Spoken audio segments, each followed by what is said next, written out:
Chandigarh Lalit Kala Academy is privileged to have with us artist Subhash Shori, who is multifaceted and explores various dimensions of creativity, be it in painting, digital art, installations, photography, and creating his own vocabulary by sometimes putting himself in his work to take the meaning further.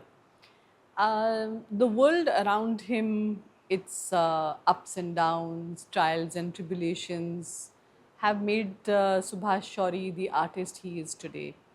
He is very courageous to express what he feels is wrong with the world. And peace is something that he hopes that the world will experience through his work. Today, we will talk to Subhash ji about how his art has evolved over the years and how he has explored new mediums, starting with painting and then moving on to digital as well, and graphics, of course.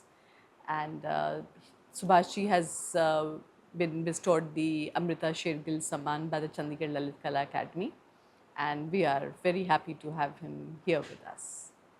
आपका बहुत बहुत welcome Subhash ji.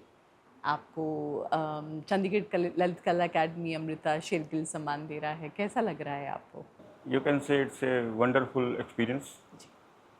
कि कला में तो हम काम कर ही रहे हैं कि जैसे कि अमृता शेरगिल जी अवार्ड से सम्मानित किया जा रहा है। मैं अब याद करना चाहूँगा कि सबसे पहले डॉक्टर एम.एस. रंधावा जी को, उनसे मेरी मुलाकात हुई थी। तो कह रहे थे कि कला तो सूक्ष्म रूहों का कमाल है। फिर डॉक्टर बी.एन. गोस्वामी के साथ भी डिस्कस होते थे।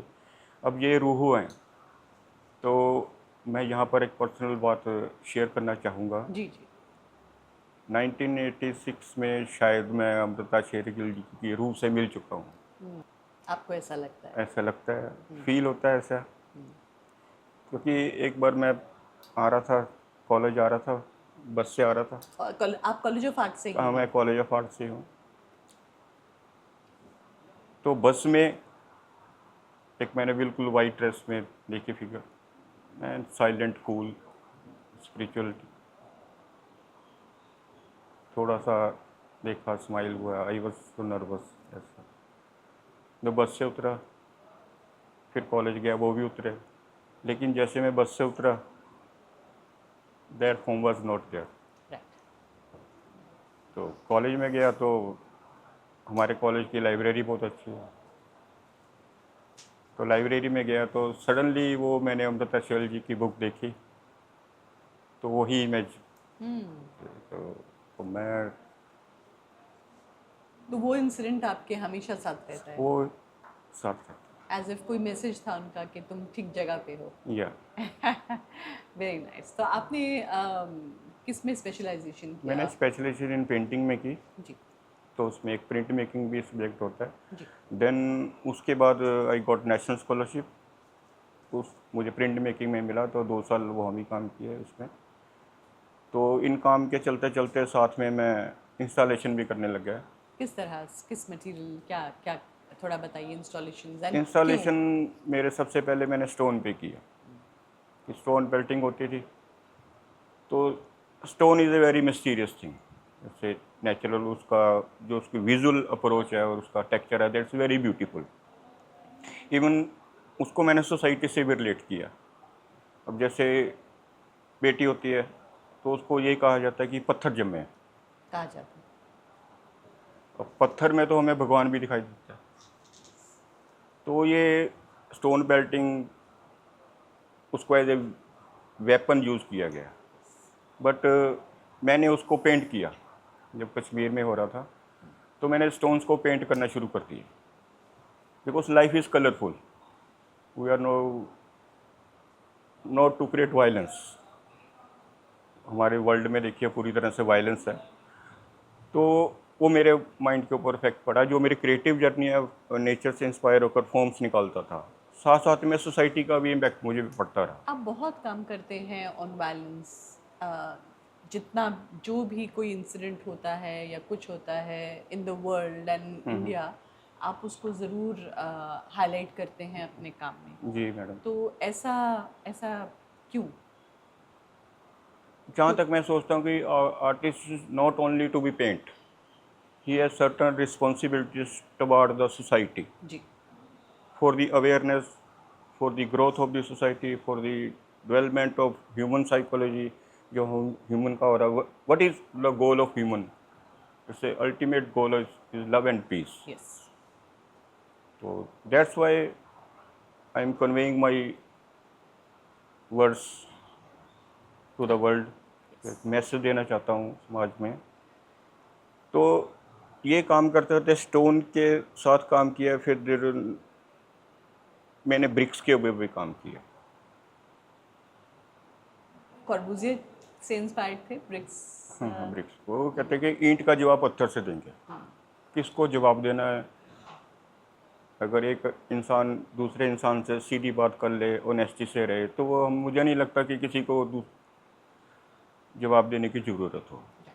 We are the responsible person, God ने हमें इतने अच्छे ढंग से क्रिएट किया है, तो हमारी रिस्पॉन्सिबिलिटी है कि हमारी सोसाइटी, हमारा समाज, हमारी दुनिया अच्छे ढंग से चले।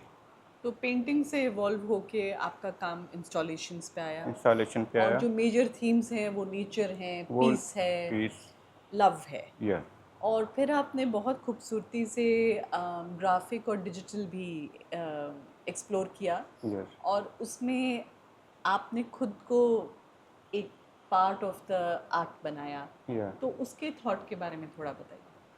तो मुझे याद है कि कॉलेज में हम बैठे चाय पी रहे थे, तो मेरे दो जूनियर स्टूडेंट थे, नाउ दोनों की मैरिज हो गई थी। तो उन्होंने मेरे से क्वेश्चन किया कि आपका फ्यूचर प्लान क्या है, क्या करना चाहते हो। तो मैंने कहा I want to search new forms. Forms तो नेचर से इंस्पायर होकर करता रहा था, but beautiful form is our nature body. तो धीरे धीरे सबसे पहले जो पूरे वर्ल्ड में ऐसा हलचल हुई थी जिसको हम उथल पुथल कहते हैं, तो मैंने अपनी बॉडी को लेकर इन्हें स्टैंडिंग फॉर्म, इन्हें solitary just like an mountain. वो देखा है मैंने आपका काम। तो I write myself on my body से I am in love, then on the same figure जैसे I am in peace. The human being should be on love and peace to avoid conflicts, violence and war।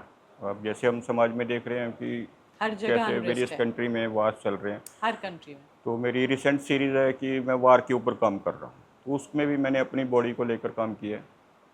कोई भी जैसे corruption हो जाए, society में इतनी सारी हलचल हुई, ब्लैक मनी का चला, तो उसको भी लेकर मैंने अपनी फॉर्म को लेकर, अब मैं किसी और को फॉर्म को लेकर नहीं करना, ऑब्जेक्ट क्रिएट करते, तो फिर मैंने माइंड में आया या ऑटोमेटिक प्रोसेस में हो गया, फिर मैं अपने फेस इमेज और पूरी बॉडी की इमेज को लेकर ही अपने को डिजिटल फॉर्म में कन्वर्ट करना शुरू कर दिया।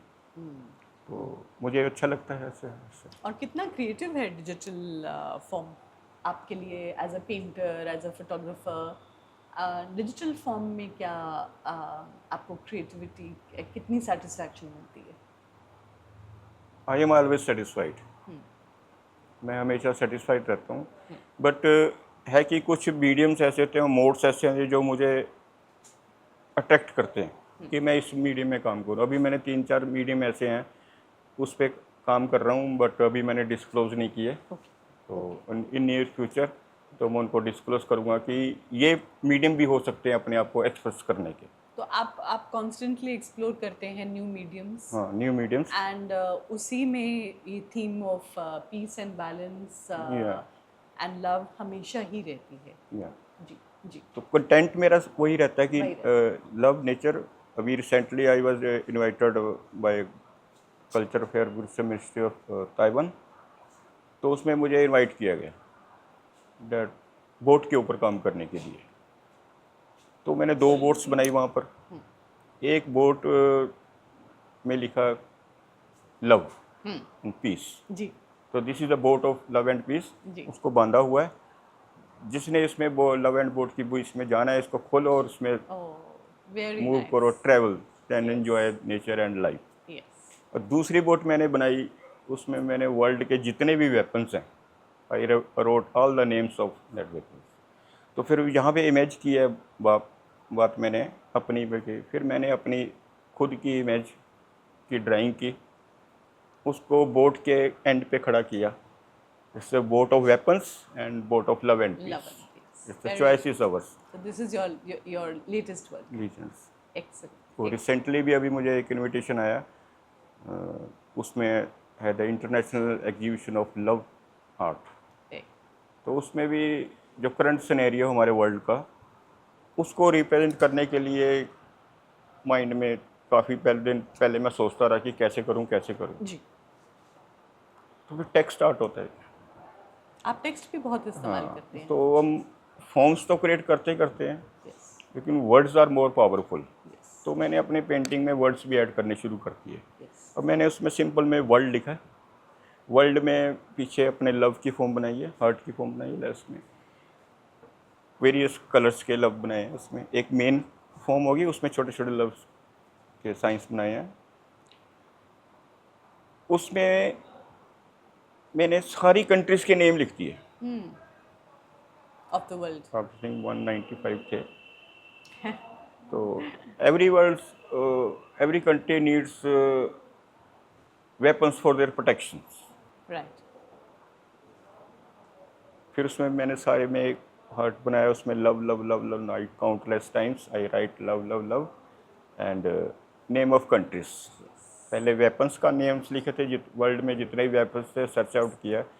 तो आप काफ़ी अपने काम के लिए रिसर्च करते हैं, न्यूज़ पढ़ते हैं, यस, जो हो रहा है उसके साथ बहुत ज़्यादा अलाइंड होते हैं, तो रोज़ काम करते हैं. नेचुरली रोज़ काम करता हूँ। और चंडीगढ़ ललित कला अकेडमी का रोल है आपकी ज़िंदगी में, और दूसरे आर्टिस्ट का जो अकेडमी काम कर रहा है प्रमोशन के लिए आर्टिस्ट को, बोथ सीनियर एंड जूनियर, आपको लगता है कि कितना ज़रूरी है ये प्रमोशन? जिंदा रहने के लिए सांस लेने की ज़रूरत होती है। उसी तरह चंडीगढ़ ललित कला अकेडमी को मैं ऐसा समझता हूँ कि आर्ट के लिए इट्स 100% नीट। पहले कोई स्पेस नहीं होती थी एकेडमी के पास, तब वर्कशॉप में इनवाइट करते थे।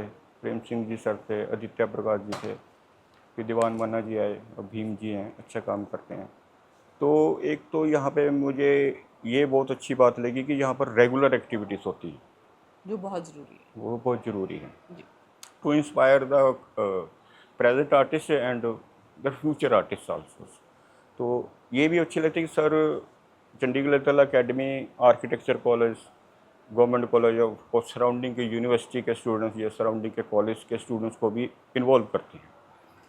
अभी रिसेंट में अपने अंडरपास में गैलरी बनी, उससे मार्वलेस। और यहाँ पे सेक्टर 90 में ली कॉर्बेल सेंटर में यहाँ पर सेटअप किया प्रिंट मेकिंग का। जैसे Open Hand Studio. वो बना, जैसे कहते हैं ना कि ताज में कोहिनूर का हीरा लगा होता है, तो ये जो सेक्टर 19 में चंडीगढ़ ललित कला अकेडमी का है ओपन हैंड, तो एक चंडीगढ़ ललित कला अकेडमी में एक ताज की तरह, मुकुट की डायमंड की तरह मैं देखता हूँ उसको। बिल्कुल. तो यहाँ से सबको इंस्पिरेशन मिलती है। मैं आता रहता हूँ यहाँ पर, देखते रहे स्टूडेंट्स रेगुलर काम करते रहते हैं इसमें। तो एक पर्टिकुलर जगह चाहिए होती थी सिटी। ये कई सालों से सुनता आ रहा था मैं कि आर्टिस्ट गेट टुगेदर होते थे, वो कहते थे हमें आर्टिस्टों के काम करने के लिए एक पर्टिकुलर जगह चाहिए। तो मैं सबसे इम्पोर्टेंट है, मैं अपनी खुशी बयान नहीं कर सकता जब मैं बच्चों को देखता हूँ या न्यूज़ में देखता हूँ, फ़ोटो देखता हूँ कि स्टूडेंट्स कैसे काम कर रहे हैं। इवन छोटे छोटे बच्चे भी आके यहाँ पे काम करते हैं, तो इट्स वंडरफुल। तो आपने भी एज एन आर्टिस्ट काफ़ी चैलेंजेस फेस किए होंगे, काफ़ी सेटबैक्स फेस किए होंगे, तो आपको क्या इंस्पायर करता है constantly to work and to create? Actually जो चैलेंजेस होते हैं सेटबैक से, आई थिंक वो होने भी चाहिए, क्योंकि हमें उनसे इंस्पिरेशन मिलती है। वो they give us energy, yes. और energy is most powerful factor और एलिमेंट ऑफ आवर लाइफ। जी. जी. इस दुनिया में जो भी कुछ होता है एनर्जी से होता है। और मैं यहाँ पे एक और बात मेंशन करना चाहूँगा कि वो कहते हैं कि जैसे नेगेटिव स्पेस कैनवस में होती है कि नेगेटिव स्पेस और पॉजिटिव स्पेस। ठीक है, नेगेटिव स्पेस पॉजिटिव स्पेस। उसी तरह कहते हैं कि नेगेटिव एनर्जी पॉजिटिव एनर्जी। मैं नहीं मानता कि एनर्जी नेगेटिव होती है, मैं मानता ही नहीं। एनर्जी हमेशा प्योर होती है, but it depends on the human being how he is using his energy. बिल्कुल सही आपको। अगर हम एंड आपका एफर्ट रहता है कि हमेशा पॉजिटिविटी की तरफ देखिए। नहीं, अगर हम डीपली जाएं तो energy is pure, energy is always positive, वो नेगेटिव नहीं होती। बट ह्यूमन बीइंग उसको गलत तरीके से यूज़ करता है, अपना माइंड यूज़ करके, तब वो पॉजिटिव एनर्जी कहती है। अब पता नहीं मेरी बात को कोई एग्री करेगा या नहीं करेगा। नहीं, आपकी बात बिल्कुल सही। तो एब्सोल्युटली, जहाँ तक जो मेरी लाइफ का एक्सपीरियंस हुआ है, एब्सोल्युटली। अब एनर्जी तो मेरे भी है, मेरे भी है, हाँ हाँ, बट सब में है। You want to use it in a positive manner. Yes. और आजकल इतना वॉर है, कॉन्फ्लिक्ट है, अनरेस्ट है, तो आप as an artist, young artist को क्या मैसेज देना चाहेंगे? जितना भी है सोसाइटी में, वर्ल्ड में नेगेटिव थिंग्स हैं, इनको रखो साइड पे।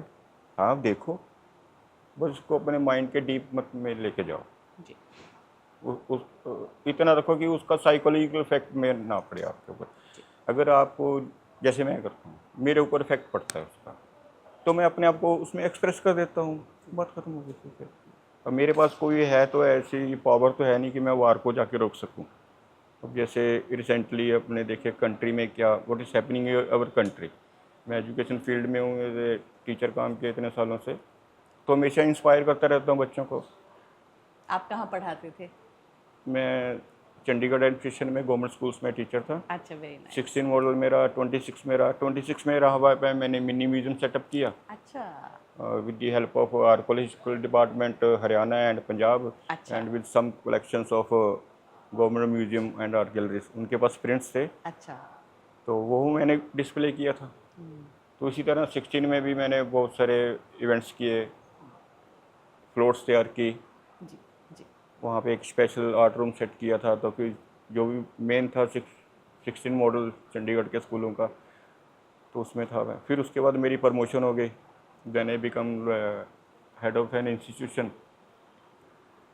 तो वहाँ भी मैंने बच्चों को इंस्पायर किया। वो तो वहाँ पे पहले एजुकेशन सिस्टम में मैंने डर निकाला जाके। मैं बच्चों के साथ ही डेस्क पे जाके बैठ जाता था, तो वो कहते थे कि यू आर हेड, आप कैसे बच्चों के साथ बैठे हो। मैं, डजेंट मैटर।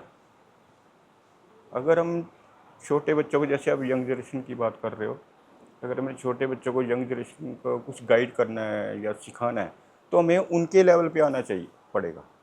अपना लेवल छोड़ के जो भी आपका एक्सपीरियंस है उसको साइड पे रख के हमने उनकी साइकोलॉजी को अंडरस्टैंड करके, उनकी डिमांड्स को, उनकी नीड्स को अंडरस्टैंड करके उनको टीच करना। तो ये मेरा कंसेप्ट है इसका।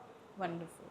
और आप ये अभी भी करते रहते हैं? हाँ, अभी भी करता रहता हूँ मैं। एक्सीलेंट। तो आपका कोई नया एग्जीबिशन या काम? I am planning.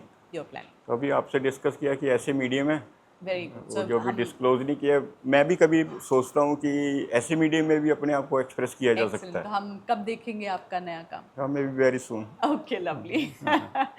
Thank you Subhash ji, and है। आपको बहुत बहुत मुबारक फॉर द सम्मान, and best of luck for your new exploration. आपसे बात करके बहुत अच्छा लगा। Thank you very much. Thank you. मैं फिर से विशेष देना चाहता हूँ सोसाइटी को, सभी यंग आर्टिस्ट को, कि सभी कोलैबोरेटिव बन के एक नया काम कीजिए, ताकि आर्ट का जो स्टेटस है वर्ल्ड में और ऊंचा हो। Thank you. Thank you.